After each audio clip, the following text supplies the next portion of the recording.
Au début, on vivait dans les États-Unis avec notre père violent. C'était le genre de père qui nous battait avec des ceintures ou des objets qu'il voyait. C'était rendu au point qu'il allait voir les voisins pour pas que... Puis il leur disait d'en pas d'en parler pour pas qu'on parte puis qu'il sait pas. Il leur demandait de nous surveiller pour les mettre de son côté en leur disant que on était des enfants rebelles ou peu importe. Il était très violent verbalement aussi. Quand il nous battait, il nous disait de nous taire puis des affaires comme ça. Un jour, on en a eu assez parce qu'on pouvait même pas en parler aux autres. Fait que là, il faisait des menaces pour nous dire de pas s'enfuir ou des affaires comme ça, ou sinon il allait nous battre. Il voulait nous envoyer à quelque part où on savait même pas. Fait que c'est pour ça qu'on voulait vraiment sortir de là. Le jour qu'on s'est enfui, on ne savait pas où aller, ni qui en parler. On avait resté dans une maison abandonnée pendant plusieurs jours, jusqu'au moment qu'on avait décidé d'en parler avec ma mère.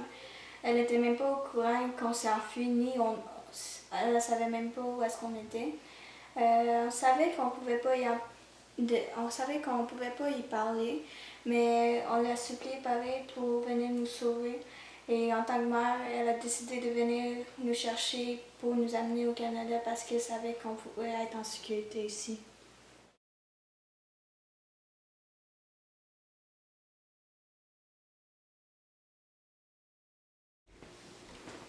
Dès qu'on est arrivé au Canada, ma mère s'est fait accuser de kidnapping et elle est restée emprisonnée pendant 5 mois. Et nous, on est allés en famille d'accueil. Ça a pris plusieurs mois avant qu'on puisse vivre avec elle. En premier jugement en Cour supérieure du Québec, elle a été entendue non coupable de kidnapping et ils ont reconnu qu'on avait très peur et qu'on s'est enfui d'une situation de violence. On croyait qu'on avait enfin gagné et tout était terminé, mais les États-Unis ont demandé un appel. Cette fois-ci, le juge n'a pas tenu compte de la violence et voulait la renvoyer aux États-Unis pour cause de kidnapping à cause des plaintes de mon père. Après, on s'est fait la demande au Cour suprême du Canada et on était acceptés. On était sûrs de gagner quand c'était rare de se faire accepter au Cour suprême. En mars 2015, les juges ont entendu les causes et en décembre 2015, on a eu les décisions des juges. On a perdu.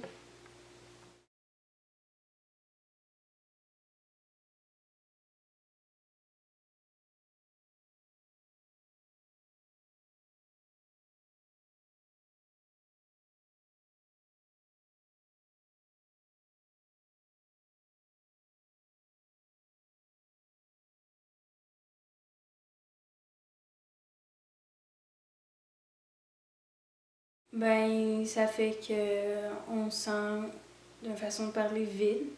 On sent que la maison est plus vide. Puis aussi, c'est triste parce qu'on va être obligé d'aller en famille d'accueil si ça se règle pas. Et ma grand-mère va être obligée d'aller dans une maison pour les âgés. Moi, j'ai l'impression que depuis le début, on a tellement battu longtemps que de finir que ce soit ça la décision, que tout était pour rien, ou que c'était juste tout le temps perdu. On aurait dû juste comme rester chez mon père au début, parce que si c'était pour finir comme ça, ou de savoir que ça allait finir comme ça, c'est décourageant, c'est triste. Je sais pas, je vais juste toujours penser à ça dans ma vie, pour penser que ma mère, en ce moment, elle va rester en prison, puis moi, je vais avoir la liberté. Puis de savoir que on va avoir passé toute notre jeunesse à pas mal juste travailler fort sur ça, puis que ça fasse rien. Ça nous donne l'impression qu'on aurait dû rester chez notre père, mais on savait que c'était pas la solution. Il fallait vraiment sortir de là, mais c'est ça que ça fait à la fin. Ben, moi, sincèrement, ce que je ressens, c'est la tristesse. Parce que. La rage aussi. Ouais, la rage. Tout plein d'affaires, là, je ressens. Je me me sens mêlée. Des fois, je comprends pas, puis j'ai pas goût de comprendre. Des fois, j'ai pas goût de faire face à la réalité.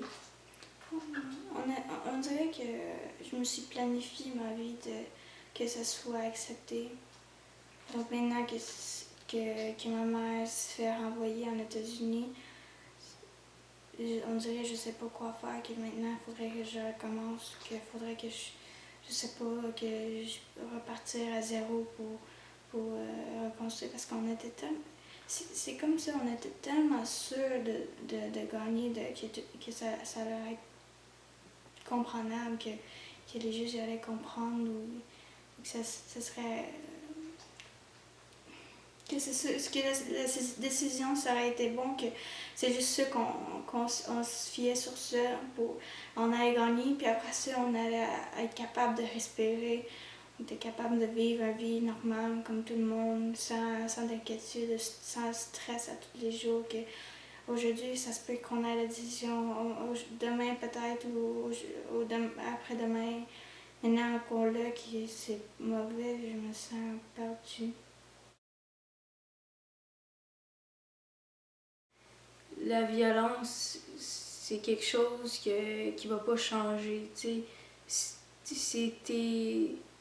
dans une situation, puis tu penses que tu peux pas t'en sortir, ou il y a personne là pour toi, ben, faut pas, faut pas penser ça, faut pas croire ça. Faut pas se décourager là. Faut pas se décourager, faut vraiment se dire qu'il y a tout le temps quelqu'un à qui je peux parler, puis il faut vraiment aller avec ton instinct. Puis, ça devait pas être quelque chose qui doit être acceptable. Nous autres, on était jeunes quand ça arrivait, puis on se rendait pas compte c'était quoi. On pensait que c'était juste ça la vie dans le fond. Mais en réalité, c'est pas ça. Là. On n'avait pas appris autrement, donc on pensait que c'était ça. Puis, c'est pas une bonne. La meilleure idée, c'est de partir, même si c'est pas la meilleure idée. Comme dans le cas de ma mère, elle avait pas le droit d'être avec nous, mais elle avait pris la décision de nous sauver pareil parce que c'était ça qui était plus important.